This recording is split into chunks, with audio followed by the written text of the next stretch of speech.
Chapter 9 Mystery Guest Part 1. A city of devils, a city of angels. It stands tall, regaled, and vain in its portrayal. Oh, just wait, my collective. Your presence, it's respected. Our incentives connected in one time and place respective. The bazaar of the Demon Noir. Let it bleed you where you are. You feel your pain or go insane. Out in the rain, against the grain. Stay sane. This is your host, RedGrin. Los Angeles, 1955. 1.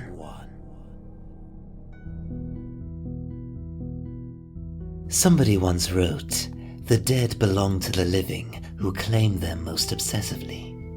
Those words stuck with me, listeners. Stuck hard and fast to my soul since the night on which they first crossed my visual cortex. Those are the kind of words that can make someone like me remember to breathe. They apply to many whose paths have intersected with my own. Among them is Officer Johnny Marek, a war hero who worked the LAPD Central Division Homicide Desk following an honorable discharge in the mid-1940s until the end of his life. He was unmarried, clean-shaven, a holdover from his time in the service, and often wore a fedora when on the job. He treated it like a safety helmet. At the end of a day, he would hang it up with care in his hallway, next to the helmet it was a substitute for. A helmet he'd worn on many occasions during the war, and that had saved his life on more than one of them. Johnny Marek would gladly have it on his head 24 hours a day, 7 days a week if it didn't remind him and his fellow officers of darker times, or times they had never even lived through. Those other enforcers, proud not of their role in defeating the Nazis or the Japanese, but of protecting the streets of their homeland while local enforcement was low on manpower. Either course had its own merits, perks, and disadvantages, depending on who you were talking to. Marek would often hear the occasional traffic cop complain about all those apparently pointless air raid exercises they were ordered to do 5 times a day, forgetting or somehow not counting Pearl Harbor. These remarks would quickly be silenced when Detective Johnny Marek walked into eyeshot. They knew better than to complain in front of a lieutenant with over 40 kills under his belt. Dark times. Times it seemed Johnny wasn't able to leave behind. He didn't want war. He knew that World War was good for absolutely nothing short of mass moral reflection. Cautionary tales for future generations. Even then there was no guarantee they were actually going to bother listening. That, Johnny supposed, was his main reasoning for choosing not to settle down after moving to LA. Somehow, Johnny couldn't bear the thought of his offspring being forced, or worse, choosing to live under the next inevitable totalitarian regime that would come calling. What would be the point? And so, he would continue to walk untethered through a different kind of more comforting darkness, his badge of honor glinting in the moonlight. He would do this so that those brave enough to risk their bloodlines being poisoned by the inevitability of time and the ravages of consequence would have the freedom to dance in the sun, celebrating the lives they couldn't help but create. Detective Johnny Marek slowly rolled out of his trance. His world seemed to fade back into view. City Hall's 6th floor was alive with noise and activity. Around him, Johnny's colleagues from the Homicide Bureau milled about, attending to their various tasks with, of course, varying degrees of enthusiasm. Some were shouting orders animatedly down phones or talking sleepily into two-way radios. Others leaning on desks, clinging to their coffees as if the mugs themselves were flotation devices. A lot more in-house detectives, lawyers, and various other visiting uniformed officers mingling with civilians, running between floors clinging to piles of disorganized reports, appeals, and evidence summaries, all to be reviewed by the various LAPD Personal and Criminal Division district attorneys strewn throughout the building for further passage through the justice system. This great city's particular hall housed the police department's elite divisions, such as robbery, administrative vice, and of course, Marek's department, homicide. It was the gilded domain of LA's specialist law enforcers, where any and every up-and-coming cop dreams of calling their regular base of operations. This was the place where you wanted to permanently have a desk with your name etched in wood. It seemed strange then to Johnny that upon arrival, on his first day out of uniform and in his best suit, his hair freshly cut and held back with a more expensive brand of gel, his tie and sweat-stained forehead glinting in the glare of the smoky overhead lights, that he wanted nothing more than to get back into the outside world and be on the job again. On quiet days for homicide and other elite divisions, it was protocol to tour the other stations around the city and see if there was any slack that needed tightening, meaning Johnny was allowed a change of scenery at least twice a week, depending on workload, which he supposed made his permanent desk at City Hall a more tolerable place to sit. The problem was the noise. All of it seemed to congregate where he sat, a loitering, white noise. It was as if his busy, haunted mind was somehow tethered to a volume dial linked to every voice, every phone ringer, and every radio in the department. And the busier his mind became, the louder the noise seemed to get. Often he would find himself falling back in his own head, zoning out completely, his brain recollecting the war without any warning to its owner, reliving the horrible, bloody encounters he had barely survived, or the more recent skirmishes involving the racially motivated riots that had started to inexorably rise once again. Only Johnny's partner, Theodore Law, Theo to his friends, seemed to be able to truly snap Johnny out of it. Most others would assume Johnny had been drinking or was hitting the benzies to stay awake and in need of a refill. But not Theodore. Theo had always had Johnny's back ever since he had arrived at Homicide, had taken Johnny under his wing, shown him the ropes, with a little help from others in the office. Theo seemed to be drawn to Johnny's soft heart, and Johnny to Theo's eccentric, slightly unstable charm that seemed to work wonders for the good cop, bad cop routine, Theo tending to opt for the latter. On a dime, Theo could change his mood, could change anybody's mood, could make a suspect think you had him on the run, that they had outsmarted Theo, building their confidence to a breaking point where they would have no choice but to make a mistake, forget, or perhaps remember to omit a detail that could convince a DA to put the case in front of a jury. It was a trait that came in handy for shaking down suspects or coaxing a confession, and Johnny liked to think that he had gained a handle on Theo's technique via osmosis. Perhaps that was also why Theo was able to regularly pull Johnny out of his tumultuous triggered trauma, because he had a way of creating a distraction, usually in the form of a joke, and then a case, usually a rather gripping case. And for a long time, those cases and that partnership were the only things keeping Johnny out of the dark. Now he just had the cases left.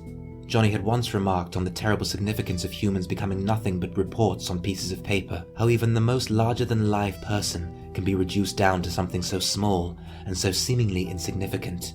Detective Johnny Marek shook his head, taking a few deep breaths. He remembered he was on his way out when he had become distracted. He scolded himself, echoing a verbal response to his recent jumbled thoughts in the form of a grumble. What would be the point? That sure is rich coming from you, pal. He thought this with a slight smile, but it was one devoid of humor, a transparent overlay stretching over his justifiable but no less hypocritical thoughts. Instead of settling down in a nice, safe job with a nice, safe lady, Johnny instead had chosen to immediately enter the police force after his mandatory leave was up, and once the wounds had healed, laterally being granted a reasonable regular uniform patrolling assignment thanks to his clout and military record. During Johnny's third week on the beat, his first tour without a chaperone, though not too far from Central in case backup was required, but no phone in sight regardless, he had managed to single-handedly prevent a jewel store robbery, despite the lone assailant being armed, desperate, and having his pick of about 7 hostages, not to mention a slightly rotund cashier with the guts akin to a marshmallow and the spine of a gummy bear. Luckily for the then patrolman Jonathan C. Marek, this particular assailant was obviously too desperate to have afforded either some time at the range or a reliable firearm. Or even an accomplice for that matter. Johnny had managed to enter the jewel store through the rear entrance, having been on foot on his return journey to the station. This meant that he didn't have any means of calling backup, other than returning to the station and waving his arms silently like a madman, giving the suspect time to either escape or harm any witnesses, all of whom had an unknown ratio of fight or flight response within them. Anything could happen. Any reasons he had listed internally thus far were enough to orphan a child, leave a widow, or hell, a business owner with nothing. To Johnny, it was more than enough to take the initiative, and so that's exactly what he did. What had followed had consisted of a mixture of stealth, marksmanship, negotiation, and speed. as the inevitable writer in the inevitable column had later penned it. Johnny remembered thinking after reading back events experienced firsthand that an outsider's perspective can make things that occurred within seconds drag on, making events sound much more heroic and fantastical than at least Johnny himself believed them to be. If he was truthful to himself and to others, he had just been following his gut. It had told him that he couldn't just go in all guns blazing, that he didn't have time to call for backup. All he had time to do was react, and his reactions had earned him a commendation and a fast transfer out of the uniform and into plain clothes to continue his career as a homicide detective. Not bad for 29. Johnny was almost positive that the glowing statement given by the one witness who the gunman did choose to take hostage, a well-respected and somewhat influential member of the law enforcement community who, it turned out, worked in an office 3 floors down from Johnny's own, had a great deal to do with Johnny's generous promotion. Not to mention the fact that there was no loss of life, not even on the part of the assailant, whom Johnny had managed to talk down with calm words instead of idle threats. The robber had dropped the gun, which had went off upon contact with the ground. This caused no injuries to anyone concerned, but did create enough commotion to allow the gunman to make a run for it. Maybe, if the guy hadn't spent so much of the 5-second window he did have sealing up his bag of goodies, Johnny wouldn't have been able to catch up to him further down the street. However, this time the robber was unarmed and no match for a survivor of Okinawa. All of this was supported by the reputation of the division captain, Harvey Raines, a no-nonsense kind of guy who had taken an instant liking to Marek upon meeting, stating that taking the initiative was the most important thing above all else. Built as big as a house, not mine, but still, a man to whom you did not mention the rules. Raines had friends in high places and friends in low places. He could make a lot of things appear, and a lot of things disappear. When your daddy was a judge, all things were possible. And after over 5 years of service on the homicide desk, 5 years of serving under Captain Raines, working cases both solved and unsolved, both drawn out and slammed shut, for one reason or another, Johnny knew that there were dealings going on behind closed doors, specifically Raines, with people ranging from homeless informants to government officials that he would never be fully privy to unless he did some deep digging behind his own closed doors.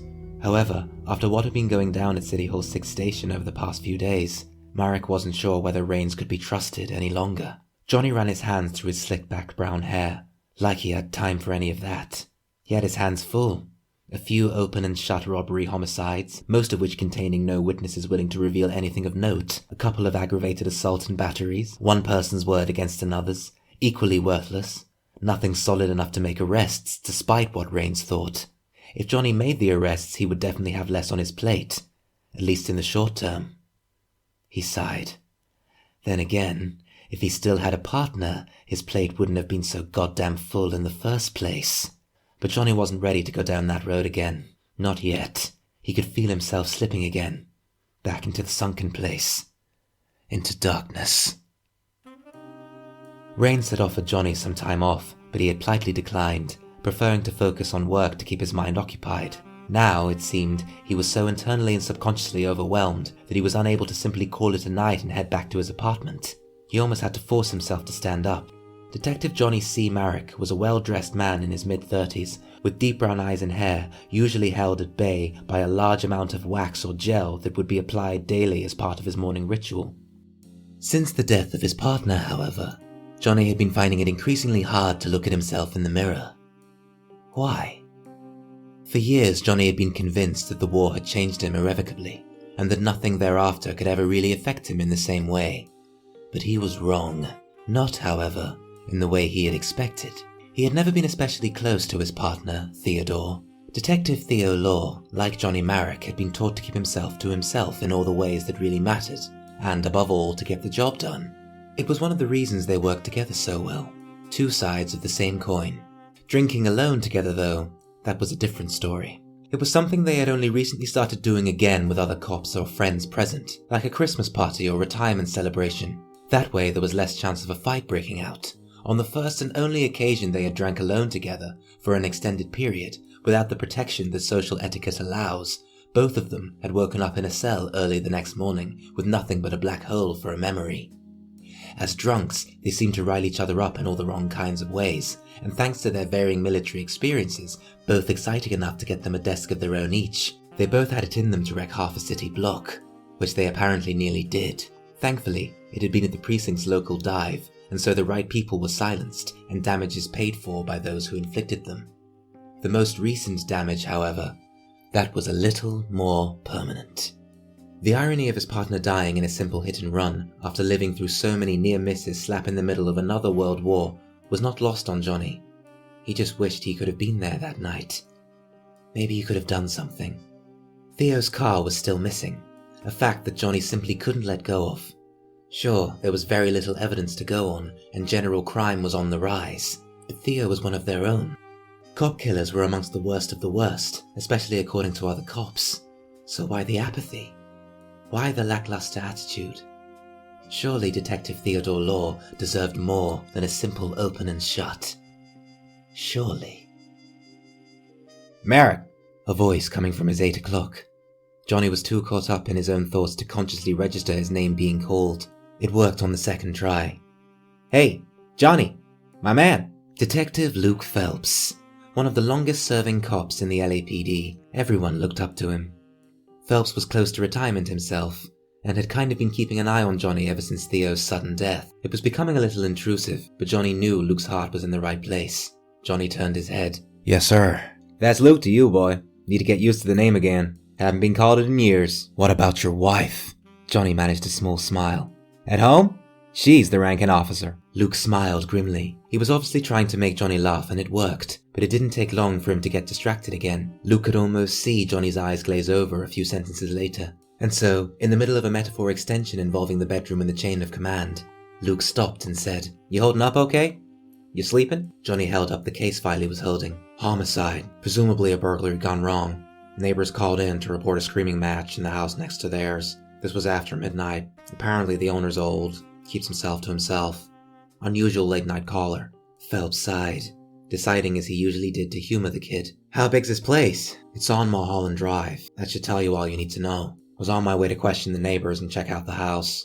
Coroner is still there, apparently. Johnny stole a look across the station floor towards Harvey Rain's doorway. It had a taller and wider doorframe than most others in the building Marek was aware of. The door was closed, as usual, blinds down. Johnny thought of the significance of the unseen. How do you ever really know? Know what? Asked Phelps. He gave Johnny a strange look. Nothing.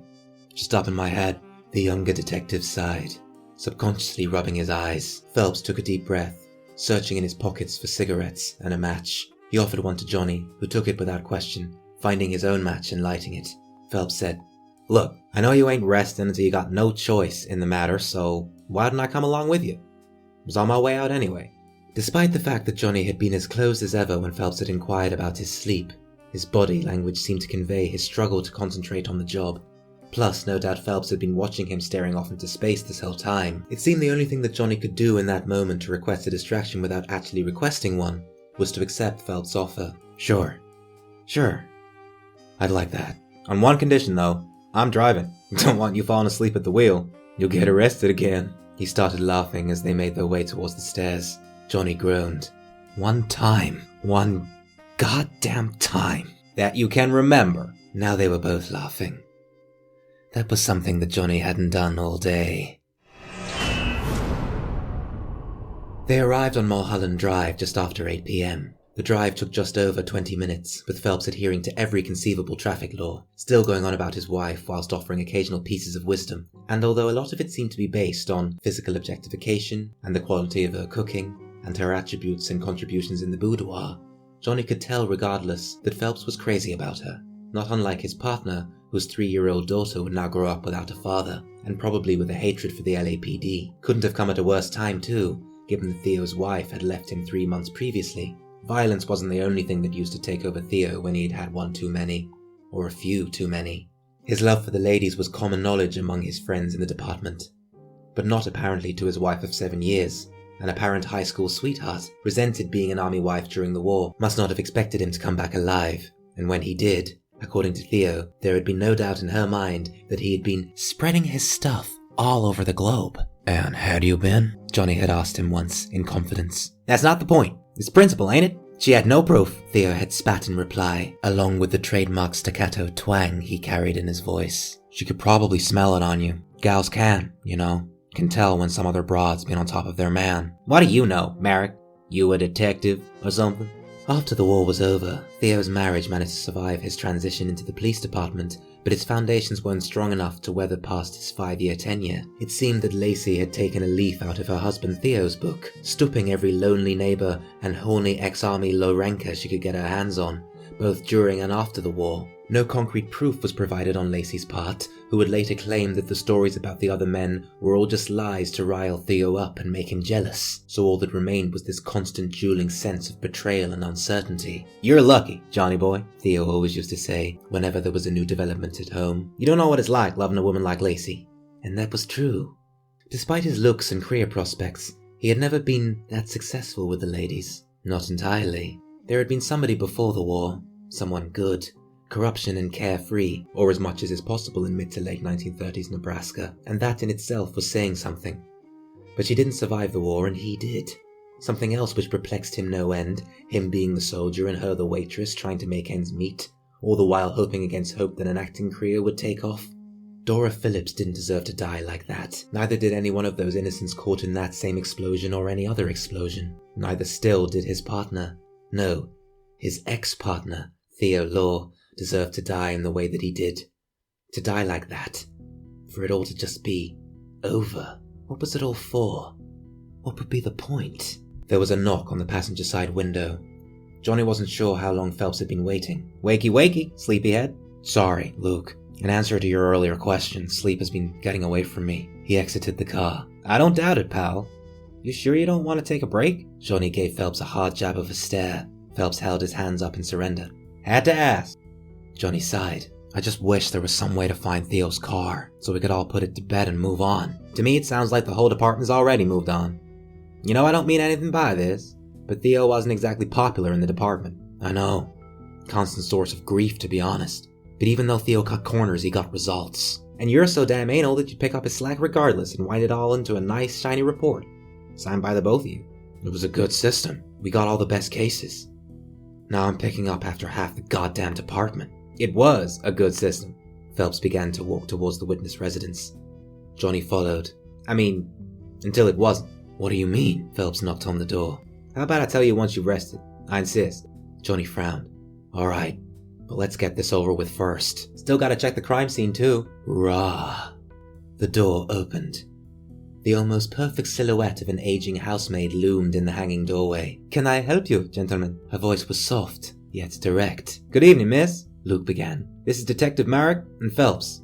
Just here to get a statement from the owners about what they heard last night." They both flashed their badges in the customary fashion. "Oh, do come in, officers. Would you care for something to drink?" "We're fine, ma'am. Thank you, though." The woman led the detectives down a wide, heavily decorated hallway that led into an even more expansive living area. The first thing Johnny noticed was the size of the rug on the floor. A perfect red circle, presumably some lavishly rare and expensive materials. Again, Johnny thought of Dora. Costume design was going to be her fallback career. The detectives were now seated at a large table to the left of the foyer, which itself looked like more of a hotel lobby than a hall extension. "If you just wait here a moment, I'll go fetch the owners." The housekeeper disappeared down what Johnny assumed would be the house's east wing. Damn, this place was huge. If the victim's house was as lavishly equipped, it'd be like trying to find a needle in a haystack, especially if the robber got what they came for. "Everything in here is far too large for just one person to steal," Johnny said. "So what were they looking for when they broke in next door?" "Must be a few safes stashed away, all over a house like this." "They all look pretty similar too. Might be a good idea to look up the company that built this bullshit," Johnny added. "Not a fan?" "Not a fan." The same door that the housekeeper had disappeared through opened, although this time it was a man in an expensive suit and a woman in a long black dress. Clearly they had been caught on their way out the door. "Sorry for keeping you from anything, Mr. and Mrs. Morgan," the woman said, a bright smile crossing her pretty, yet understandably tired-looking face. Even in a house this size, you wouldn't be able to sleep with all the noise that the law enforcement always made taping off a crime scene. "It's no trouble, just dinner with some investors. They can wait." This remark came from the man, who then took his wife's arm when she attempted to offer it in greeting. "Indeed they can," Johnny said, sarcastically. He automatically despised this man. Johnny was very good at reading people, and it was very, very clear to him that nobody had said no to this guy in a very long time. His unnecessarily large house and furniture was all the proof Johnny needed. The way he had grabbed his wife, the way his wife had recoiled. Control freak. The master of the house ignored Johnny's jab, much to Phelps's relief. As a man approaching retirement after such a long and brilliant service, he didn't want to get stuck with some bullshit altercation. Phelps shot Marek a dirty look. Then the man finally spoke. Some uniformed officers came by earlier, once everything was cordoned off. They informed us that some plainclothes may be stopping by. How can we help you? Johnny cut right to the chase. In your phone call, you stated that you heard screaming. Could you identify them in any way? At least 2 men, the man said, without missing a beat. Might have been more than that. He glanced at his wife, who had her head in a handbag. But there were definitely no women present. Mr. Wells has been a widower for 3 years now. So he lived alone? Phelps prompted. That's right, detective. Did he have any enemies? Anyone that might have wanted to hurt him? Phelps chose this moment to stand up and browse the lavish decor, first opting for a statue of an angel. It was bigger than Phelps himself. This is Mulholland Drive, Detective Phelps. Those who live here tend to either be too old or too stubborn to bother with proper state-of-the-art security or protection, rich and probably stupid enough to owe money to the wrong kinds of people, and smart enough to lock their doors before going to sleep at night. Mr. Wells was guilty of the first, at least. Naturally, after he lost his wife, he seemed to lose his way entirely. Just then, Johnny thought he saw a small spark of something that burned bright within his senior detective. Genuine respect for the one he loved. But Johnny shrugged it away. And what about the other 2? Well, Mr. Morgan moved closer, his wife in tow. They owned Mrs. Wells' family business. Printing company, passed down from her father in the mid-30s before the war. An old friend of my father's, as a matter of fact. May God have mercy on their souls. He paused then, but once again, Johnny saw even that moment of silence as a mere affectation. Really don't like this guy, he thought. Doesn't matter. Concentrate. Johnny removed his hat and ran his hand through his hair, something he apparently did when he was displeased with something, although he would deny it if you asked him. My point is, Mr. Morgan continued, that she was the brains of the operation. She knew how everything worked. Didn't trust him with anything. Smart lady, Johnny remarked. Indeed, detective. He sold the company after she passed away at her request, spent his remaining time alone. How many people knew he was alone? Phelps inquired. Enough that your list of suspects would be longer than the length of this hallway. Morgan smiled then, and in Johnny, pure hatred bubbled to the surface. You neglected to mention the gunshot on the call, Johnny said. I was reviewing my notes on our way over. It's one of the reasons why we're following up. The gun hadn't gone off until after our call to the LAPD was terminated, Mr. Morgan said. We just asked for someone to come quick. These were the first words to escape Mrs. Morgan's lips other than her own name. That's understandable, ma'am, Phelps said. Didn't you think to call back after you clearly heard things escalate? Marek's tone was even, but there was a hard edge to it nonetheless. What would be the point? It was Mr. Morgan who said this, and that solidified suspect number 1 in Marek's head. For now, anyway. Clearly sensing the tension in the room, Phelps chose this moment to terminate the interview. You did the right thing by calling us, Mr. and Mrs. Morgan. Thank you very much for your time. Do call again if we can be of any more help. Morgan directed this to Phelps initially, but then fixed Johnny with a stare that held him for just a couple of seconds too long. Will do. Just one more thing, if you don't mind. Marek held Mr. Morgan's stare. After you ended the call, how many shots did you hear? More than 1. This answer seemed to escape Mrs. Morgan's lips unintentionally, as if she couldn't keep it in. For most of the conversation she had been looking at the floor or her handbag or her nails. Maybe eye contact made her uncomfortable. Maybe omitting information in an official police investigation made her uncomfortable. Marek's suspicions were near confirmed when Morgan shot her a dirty look as if to say, You had one job. 1. Keep quiet. Did they sound like they came from the same gun, ma'am? I know it's not easy, but I need you to think. There was a short pause before Mrs. Morgan finally spoke. No, they sounded different. Thank you, ma'am. You've been very helpful.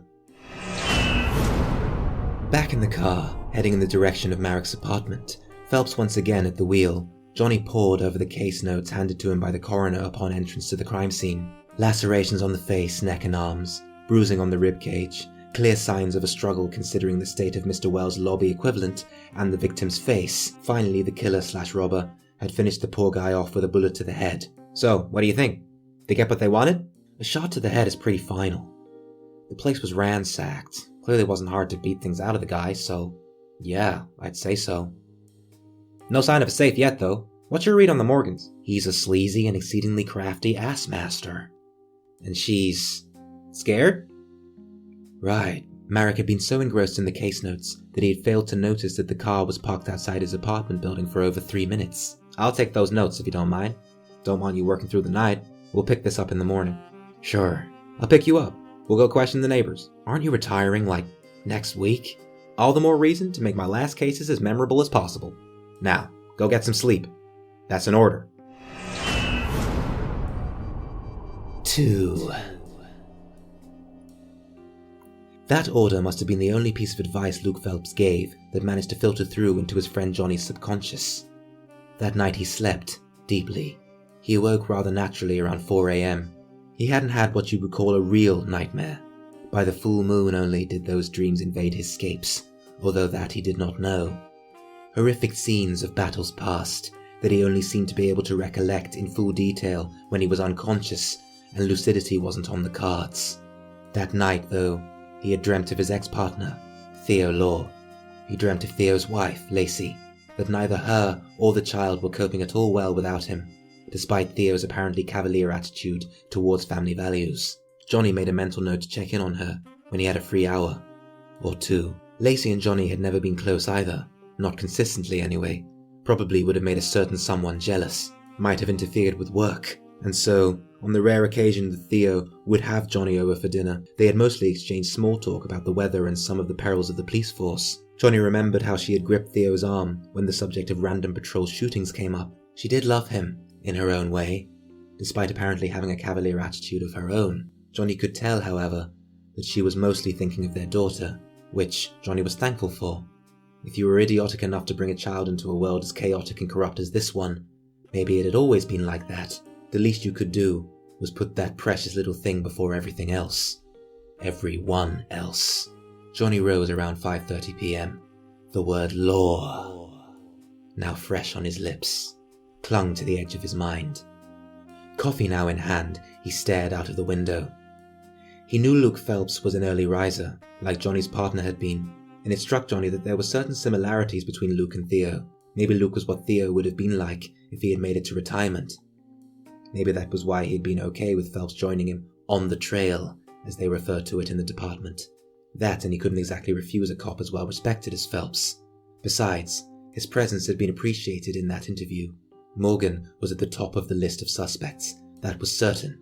Mrs. Morgan might be in on it, but it didn't seem to either Johnny or Luke that she was willing. Phelps had said as much while they had searched the victim's house. Mr. Morgan had mentioned that his father had, once upon a time, possibly been in business with the father of the victim's wife, Diana Wells, who herself had died of natural causes 3 years ago. Johnny made a mental note to check the archives.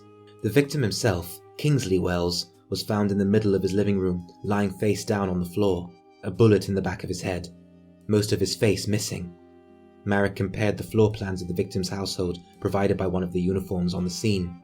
Spent most of the day trying to keep the press out of here. Any luck? Phelps had asked, taking the blueprints and handing them to Johnny. You know how it is. Ever since the Dahlia, they think they got the right to just waltz on over. Nobody got in, though. Don't worry. Somebody got in, Marek offered, as a delayed response 5 minutes later, the uniform now out of earshot outside the closed front door. No sign of forced entry. Not from the front, anyhow. I'll check the back, Phelps had said, making his way through the double doors that instead were directly across from the large living room doorway, facing north, as opposed to the Morgans, who had their passageway to the rest of their household on the east side. A small difference, but could be significant. Marek, come take a look at this.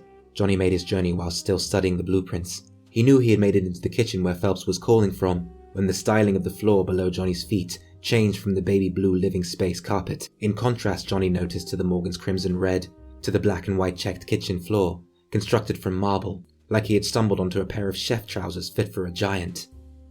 What is it? Marek asked, finally looking up from the floor plans.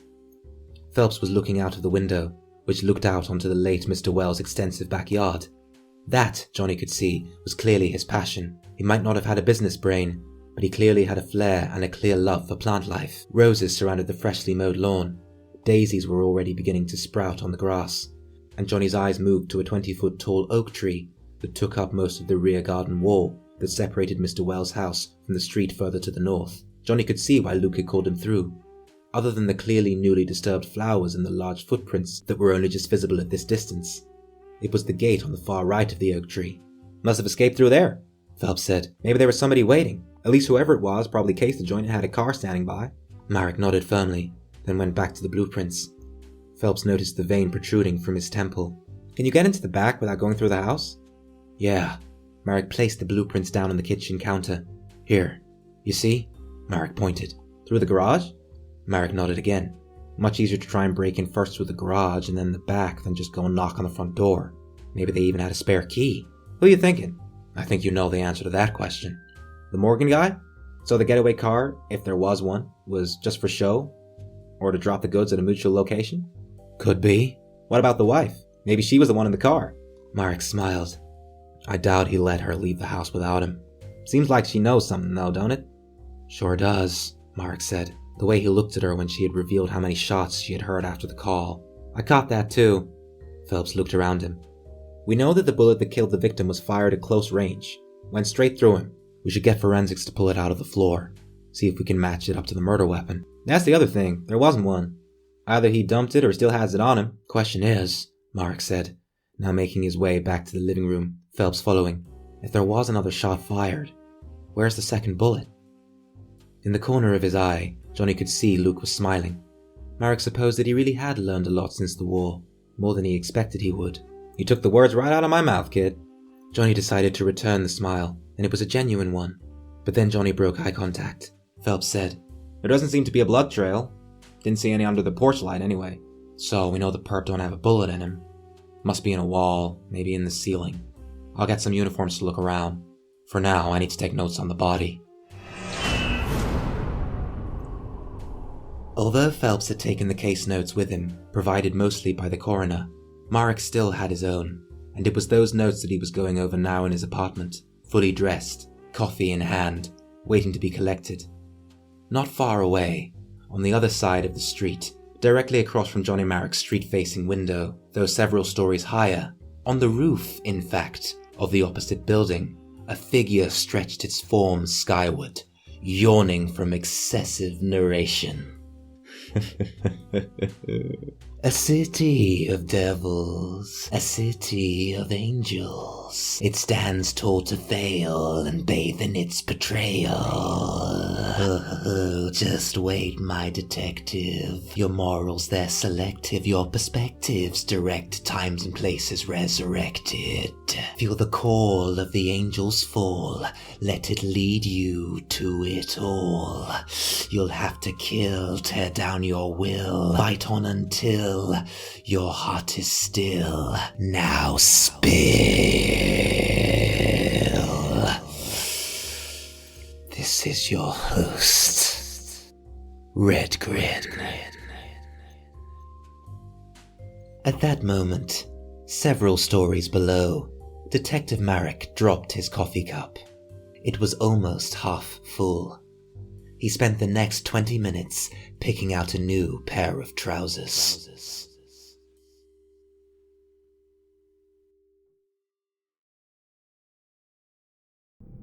If you're a podcast clown like I am, you must have dreamed about starting your own. Let me tell you, my dreadful darlings, it's never easy, but it's one of the best decisions I ever made. It was either that or waste away in my own subjective ascendance.